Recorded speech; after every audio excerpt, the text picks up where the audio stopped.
कोई आपसे पूछे what according to you is the right aptitude for civil services और फॉर सिविल सर्वेंट्स, आपको मोटे तौर पर बता देना है कि सिविल सर्विसेज के लिए जो राइट एप्टीट्यूड है उसमें वही चीजें हैं जो उस एग्जाम में आती हैं, तो उनका सीक्वेंस आप थोड़ा चेंज कर सकते हैं। According to you, for a person to be a great civil servant, what is needed the most? It's mathematics or its ability to take right decisions. Right decisions.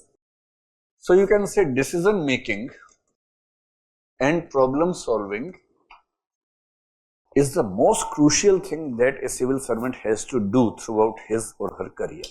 Number two, we can say interpersonal skills, which basically mean or involve communication skills. क्योंकि अगर आप IAS हैं या IPS हैं तो sometimes you have to deal with masses, thousands of people gathered around your office, you have to talk to them. ये थोड़ा ना कि कलेक्टर साहब भाग गए हैं, आसपास 10,000 लोग खड़े हैं, आइए मिलते हैं कलेक्टर साहब से, अंदर गए हैं, कहां गए, कलेक्टर साहब भाग गए हैं, अभी पीछे देखो वो भाग रहे हैं, वो भाग रहे हैं, देखो कैमरा कैमरा देखो वो जो भाग रहा है सबसे आगे बाइक पे बैठ के, वो कलेक्टर है इजीली। ऐसा कलेक्टर नहीं चलेगा ना, right? You should have the ability to communicate with thousands of people together, और तेरा कॉन्फिडेंस होना चाहिए। सारा खेल कॉन्फिडेंस का है। जब आप पैदा नहीं हुए थे, एक फिल्म आई थी नाम, नाम उसका नाम था, नाम ही नाम, और उस फिल्म में एक सीन है, हम तो उस समय स्कूल वाले बच्चे से तो बड़ी फेवरेट फिल्म है हमारी। तो उस फिल्म में क्या हुआ कि दो भाई हैं, एक बड़ा शरीफ, एक गुंडा टाइप का है।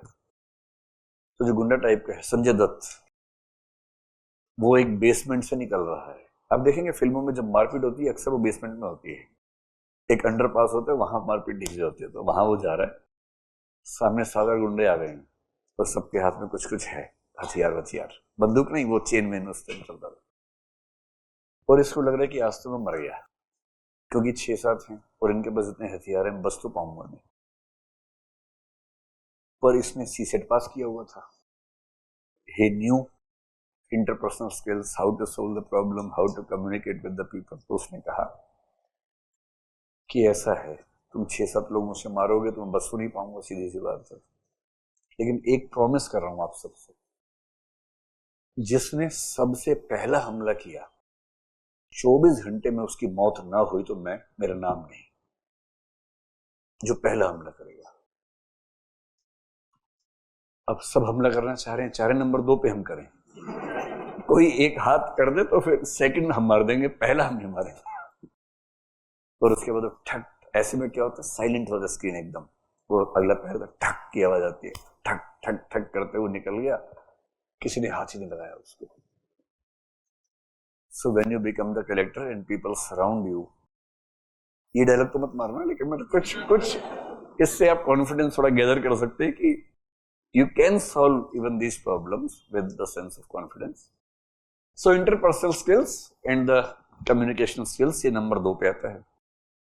नंबर 3 पर कौन सी एबिलिटीज ज्यादा चाहिए जिंदगी में? रीजनिंग चाहिए, लैंग्वेज ज्यादा चाहिए, या मैथ्स ज्यादा चाहिए आपको?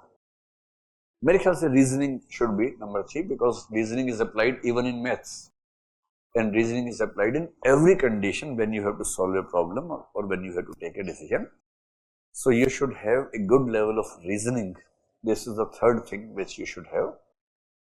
Then you can say we should have the understanding of basic mathematics,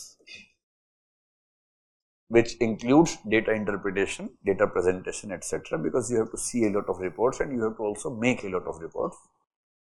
And then you should have a linguistic perfection, linguistic perfection, so that you can exactly communicate what you want to, and you can exactly understand and comprehend what someone else has sent to you. ये 5 चीजें तो हैं।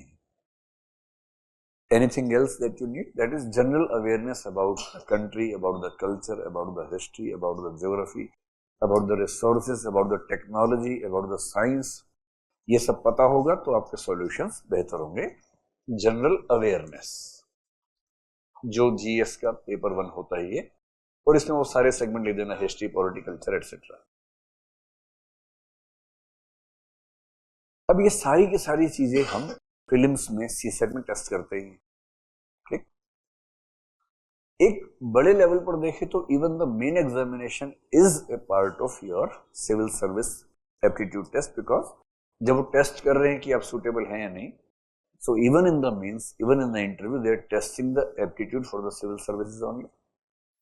तो अगर आप चाहें तो mains में से एसए वाला पेपर अलग से निकाल के सोच सकते हैं कि एसए में क्या एक्सपेक्टेड है, your analytical skills, your may be ability to understand the abstract ideas, abstract concepts, and then the ability of writing adequately on some topic. हमने linguistic skills जो लिखा है ना, prelims में क्या होता है, केवल वो comprehend करना होता है.